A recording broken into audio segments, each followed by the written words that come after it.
Go.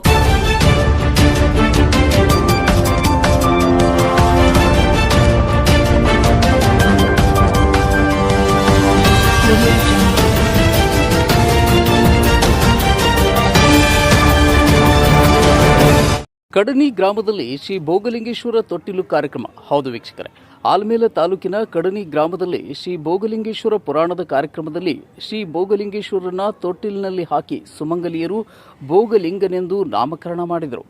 ಈ ತೊಟ್ಟಿಲು ಕಾರ್ಯಕ್ರಮದ ದಿವ್ಯ ಸಾನ್ನಿಧ್ಯವನ್ನ ಮಾತೋಶ್ರೀ ಅಕ್ಕಮಾದೇವಿ ಹಿರೇಮಠ್ ಪಿಕೆಪಿಎಸ್ ಸದಸ್ಯರು ವಹಿಸಿದ್ದರು. ಅಧ್ಯಕ್ಷತೆ ವಿಜಯಲಕ್ಷ್ಮಿ ಮಹಾಂತೇಶ್ ಕತ್ತಿ, ಎಪಿಎಂಸಿ ಸದಸ್ಯರು ಡಾಕ್ಟರ್ ಶ್ರೀಮತಿ ಸಂಗಮೇಶ್ವರಿ ಪ್ರಮೋದ್ ಮಹಾಜನ್ ಜ್ಯೋತಿ ಬೆಳಗಿಸಿ ಮಾತನಾಡಿ, ಮಕ್ಕಳಿಗೆ ಒಳ್ಳೆಯ ಸಂಸ್ಕಾರ ನೀಡಬೇಕು. ಮನೆಯ ಮೊದಲ ಪಾಠಶಾಲೆ, ತಾಯಿಯೇ ಮೊದಲ ಗುರು. ಒಳ್ಳೆಯ ಭಕ್ತಿ, ಒಳ್ಳೆಯ ನಡವಳಿಕೆ ಮಕ್ಕಳಲ್ಲಿ ಬಾಲ್ಯದಿಂದಲೇ ಕಲಿಸಿಕೊಡುವುದು ತಾಯಿಯಾದವರ ಕರ್ತವ್ಯ ಎಂದು ಹೇಳಿದರು. ಫೋಟೋ ಪೂಜೆ ಶ್ರೀಮತಿ ಮಲ್ಲಮ್ಮ ಹನುಮಂತರಾಯ್ ಕಳಸ್ಕೊಂಡ್, ಗ್ರಾಮ ಪಂಚಾಯಿತಿ ಸದಸ್ಯರು. ಅತಿಥಿಗಳು ಶ್ರೀಮತಿ ಅಂಬಿಕಾ ಸಂತೋಷ್ ಕ್ಷತ್ರಿ, ಗ್ರಾಮ ಪಂಚಾಯಿತಿ ಸದಸ್ಯರು. ಶ್ರೀಮತಿ ಮಲ್ಲಮ್ಮ ಶಿವಲಿಂಗಪ್ಪ ಹವಳಗಿ, ರೈತ ಸಲಹಾ ಸಮಿತಿ ಸದಸ್ಯರು. ಶ್ರೀಮತಿ ಶಿವಗಂಗಾ ಸಿದ್ದರಾಮ್ ತಳವಾರ್, ಗ್ರಾಮ ಪಂಚಾಯಿತಿ ಸದಸ್ಯರು.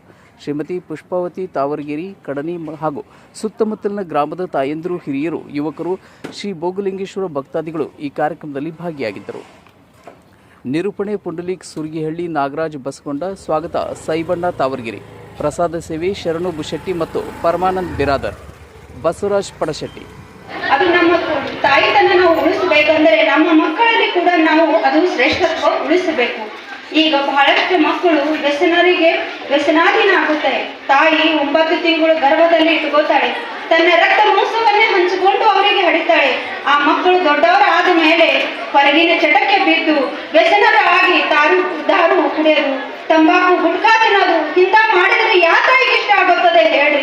ಇದು ಸಮಾಜವನ್ನು ಅಧಪತ ಕ್ರಮ. ದೇವರು ನಮಗೆ ಕೊಟ್ಟಿರ್ತಕ್ಕಂಥ ಒಂದು ದೊಡ್ಡ ಶಕ್ತಿ ಯಾವುದು ಅಂದರೆ ಮಾತೃತ್ವದ ಶಕ್ತಿ.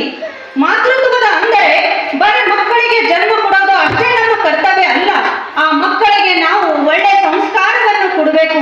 ಸತ್ಯದ, ಧರ್ಮದ ಈ ಪುರಾಣ ಪ್ರವಚನಗಳು ನಮಗೆ ಏನು ಹೇಳುತ್ತವೆ? ನಮ್ಮ ಇತಿಹಾಸವನ್ನು ಹೇಳುತ್ತವೆ, ರಾಮನ ಚರಿತ್ರವನ್ನು ಹೇಳುತ್ತವೆ, ಕೃಷ್ಣನ ಚರಿತ್ರವನ್ನು ಹೇಳುತ್ತವೆ. ಅದು ನಾವು ನಮ್ಮ ಮಕ್ಕಳಿಗೆ ಹೇಳಿಕೊಡ್ಬೇಕು. ಇದು ನಮ್ಮ ಮಹತ್ವದ ಜವಾಬ್ದಾರಿ. ಅವಾಗ ಮಕ್ಕಳು ಈ ಸಮಾಜದಲ್ಲಿ ಒಂದು ಒಳ್ಳೆಯ ಸ್ಥಾನವನ್ನು ಪಡೆಯಬಹುದು. ಅದೇ ಮಾತೃತ್ವದ ಇನ್ನೊಂದು ಕೆಲಸವೆಂದರೆ ನಮ್ಮ ಈ ಸಮಾಜದಲ್ಲಿ, ನಮ್ಮ ಕುಟುಂಬದಲ್ಲಿ, ನಮ್ಮ ಸಂಸಾರದಲ್ಲಿ ಸ್ನೇಹ, ಪ್ರೀತಿ, ದಯಾ, ಕ್ಷಮ, ಶಾಂತಿ, ತ್ಯಾಗ ಇವ ಗುಣಗಳನ್ನು ನಮ್ಮಲ್ಲಿ ಇರಬೇಕು. ಅದೇ ಇನ್ನೊಂದು ಮಾತೃತ್ವದ ಶಕ್ತಿ. ಮುದ್ದೇನಹಳ್ಳಿ ಗ್ರಾಮದಲ್ಲಿ ಹುಟ್ಟಿರತಕ್ಕಂಥ ಸರ್ ವಿಶ್ವೇಶ್ವರಯ್ಯರು ನಿಮಗೆ ಎಲ್ಲರಿಗೆ ಗೊತ್ತಿದ್ದಾರೆ. ಅವರು ಮಾಡಿದ ಕೆಲಸವನ್ನು ನೂರಾರು ಡ್ಯಾಮ್ಗಳನ್ನು ಕಟ್ಟಿದರು. ಅವರು ಸಿವಿಲ್ ಇಂಜಿನಿಯರ್ ಆಗಿದ್ದರು. ಅವರ ಜೀವನದಲ್ಲಿ ಆಗಿರ್ತಕ್ಕಂಥ ಒಂದು ಸಣ್ಣ ಒಂದು ಮಾತವನ್ನೇ ಅವರ ಜೀವನವನ್ನೇ ಬದಲಾಯಿಸಿತು. ಅವರು ಸಾಮಾನ್ಯ ವ್ಯಕ್ತಿ ಆಗುತ್ತಿದ್ದರು, ಆದರೆ ಅವರು ಅಸಾಮಾನ್ಯ ಆಗಿದ್ರು. ಯಾಕಂದರೆ ಅವರಿಗೆ 7 ವರ್ಷದವರು ಇರದಾಗ ಅವರಿಗೆ ಜ್ವರವನ್ನು ಬಂದಿತ್ತು. ಅವಾಗ ಅವಳ ತಾಯಿ ದೂರದಲ್ಲಿ ಹೋಗಿ, ಬರಗಾಲ ಬಿದ್ದಿತ್ತು, ದೂರದಲ್ಲಿ 2 ಕಿಲೋಮೀಟರ್ ದೂರದಲ್ಲಿ ಹೋಗಿ ನೀರು ತರಬೇಕು ಆಗುತ್ತಿತ್ತು. ಅವಾಗ ಅವಳು ತನ್ನ ಸಣ್ಣ 7 ವರ್ಷದ ಮಗುವನ್ನು ಏನು ಕೇಳುತ್ತಾಳೆ ಅಂದರೆ, ಮಗು ನೀನು ನನಗೆ ಒಂದು ವಚನವನ್ನು ಕೊಡು. ಏನು ವಚನ ಅಂದರೆ, ನೀನು ದೊಡ್ಡವನಾಗಿ ಶಿಕ್ಷಕ ಆಗು, ಡಾಕ್ಟರ್ ಆಗು, ಕೃಷಿಕರಾಗು, ಯಾರೇ ಆಗು, ಆದರೆ ಈ ಮುದ್ದೇನಹಳ್ಳಿ ಗ್ರಾಮದವರಿಗೆ ನೀರಿನ ಕೊರತೆಯನ್ನು ಆಗಬೇಡ, ನೀರಿನ ಕೊರತೆಯನ್ನು ಆಗಬಾರದು. ಮುದ್ದೇನಹಳ್ಳಿ ಗ್ರಾಮದ ಒಂದು ಮನುಷ್ಯರು ಕೂಡ ನೀರು ಇಲ್ಲ ಎಂದು ಸಾಯಬಾರದು. ಅಂದರೆ ಇದು ಗುರಿಯನ್ನು ಆ ತಾಯಿ ತನ್ನ ಮಗನಿಗೆ ಸಣ್ಣ ವಯಸ್ಸಿನಲ್ಲಿಯೇ ತುಂಬಿತು.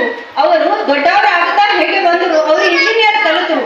ಆದರೆ ಅವರು ಇಂಜಿನಿಯರ್ ಕಲಿತ ಮೇಲೆ ಅವರು ಮನಸ್ಸಿನಲ್ಲಿ ಒಂದು ಗುರಿಯನ್ನು ಇತ್ತು. ಆ ಗುರಿಯನ್ನು ಏನು ಅಂದರೆ, ನಾನು ನನ್ನ ತಾಯಿಯ ಕನಸವನ್ನು ಪೂರೈಸಬೇಕು. ಆ ಕನಸವನ್ನು ಪೂರೈಸಲಿಕ್ಕೆ ಅವರು ಶಿಕ್ಷಣದ ಜೊತೆ ಇವತ್ತು ಕೂಡ ನಾವು ಅವರಿಗೆ ನೆನೆಸ್ಕೋತೇವೆ, ಅವ್ರದ್ದು ಸ್ಮರಣೆಯನ್ನು ಮಾಡುತ್ತೇವೆ. ಅಂದರೆ ಅಂತ ಶ್ರೇಷ್ಠ ವ್ಯಕ್ತಿ ನಾವು ನೀವು ಕೂಡ ಆಗಬಹುದು. ಅದಕ್ಕೆ ನಮಗೆ ಬೇಕಾಗಿದೆ ಧರ್ಮದ ಸಂಸ್ಕಾರದ ಅರಿವು. ಆ ಧರ್ಮದ ಸಂಸ್ಕಾರದ ಅರಿವು ನಾವು ಎಲ್ಲರೂ ಇಟ್ಟುಕೊಳ್ಳೋಣ. ನಾನು ಈ ಮಾತವನ್ನು ನೀವೆಲ್ಲರೂ ಶಾಂತ ಚಿತ್ತದಿಂದ ಕೇಳಿದಿರಿ. ಈ ಮಾತುಗಳನ್ನು ನಿಮ್ಮ ಮನಸ್ಸಿನಲ್ಲಿ ಈ ಕಿವಿಯಿಂದ ಕೇಳಿ, ಈ ಕಿವಿಯಿಂದ ಬಿಡೋದು ಮಾಡಬೇಡ್ರಿ. ನಾಳಿನಿಂದ ನಿಮ್ಮ ಮಕ್ಕಳಿಗೆ ಒಳ್ಳೆ ಸಂಸ್ಕಾರವನ್ನು ಕೊಡಲಿಕ್ಕೆ ಶುರು ಮಾಡಿರಿ. ನಾನು ಸಣ್ಣವರಿಗಿದ್ದಾಗ ಈ ತರಾನೇ ಕುಂದಿರುತ್ತಿದೆ. ನಾನು ಅವಾಗ ಸ್ಟೇಜ್ ಮೇಲೆ ದೊಡ್ಡ ವ್ಯಕ್ತಿಗಳು, DC ಬರ್ತಿದ್ರು, ಶಿಕ್ಷಕರು ಬರ್ತಿದ್ರು, ಡಾಕ್ಟರ್ಗಳು ಬರ್ತಿದ್ರು, ಇಂಜಿನಿಯರ್. ಅವ್ರು ಆ ಸ್ಥಾನಕ್ಕೆ ಯಾಕೆ ಹೋದರು? ಅವರ ಕೆಲಸದಲ್ಲಿ ಮೇಲೆ ಭಕ್ತಿಯನ್ನು ಇಟ್ಟು ಕೆಲಸ ಮಾಡಿದ್ದಾರೆ, ಉನ್ನತವಾಗಿದ್ದಾರೆ, ಶ್ರೇಷ್ಠವಾಗಿದ್ದಾರೆ. ಅದಕ್ಕೆ ಅವರು ಆ ಸ್ಥಾನಕ್ಕೆ ಹೋದರು. ನಾ ಸಣ್ಣವಾಗಿ ಇದ್ದಾಗೆ ನನ್ನ ಮನಸ್ಸಿನಲ್ಲಿ ಒಂದು ಗುರಿಯನ್ನು ತುಂಬಿಕೋತಿದೆ, ನಾನು ಆ ಸ್ಥಾನಕ್ಕೆ ಹೋಗಬೇಕು. ಆ ಸ್ಥಾನಕ್ಕೆ ಅಂದ್ರೆ ಆ ದೊಡ್ಡ ಸ್ಥಾನ ಅಲ್ಲ, ನನಗೆ ಆ ಸ್ಥಾನ ಅಂದ್ರೆ ಯಾವುದು ಸ್ಥಾನ ಬೇಕಾಗಿತ್ತು, ನನ್ನಿಂದ ಸಮಾಜಕ್ಕೆ ಒಳ್ಳೆಯದಾಗಬೇಕು, ನನ್ನ ಮಾತಿನಿಂದ ಈ ಒಳ್ಳೆಯ ಸಮಾಜವನ್ನು ನಿರ್ಮಿಸಬೇಕು. ಯಾರ ಮನಸ್ಸಿನಲ್ಲಿ ಕೆಟ್ಟವನ್ನು ಇದ್ದರೆ ಅದು ದೂರ ಆಗಬೇಕು, ಒಳ್ಳೆಯ ಸಮಾಜವನ್ನು ನಿರ್ಮಾಣ ಆಗಬೇಕು. ಈ ಎಲ್ಲರಿಗೆ ಪ್ರಗತಿಯ ಮಾರ್ಗವನ್ನು ನಾನು ತೋರಿಸ್ಕೊಡ್ಬೇಕು. ಇದೇ ನನ್ನ ಧ್ಯೇಯ ಇತ್ತು. ಆ ಧ್ಯೇಯವನ್ನು ನಾನು ಸಾಧಿಸಲಿಕ್ಕೆ ಪ್ರಯತ್ನವನ್ನು ಮಾಡುತ್ತೇನೆ. ಮತ್ತೊಮ್ಮೆ ನಿಮ್ಮ ಎಲ್ಲರಿಗೆ ನನ್ನ ಮನಪೂರ್ವಕ ವಂದನೆಗಳು.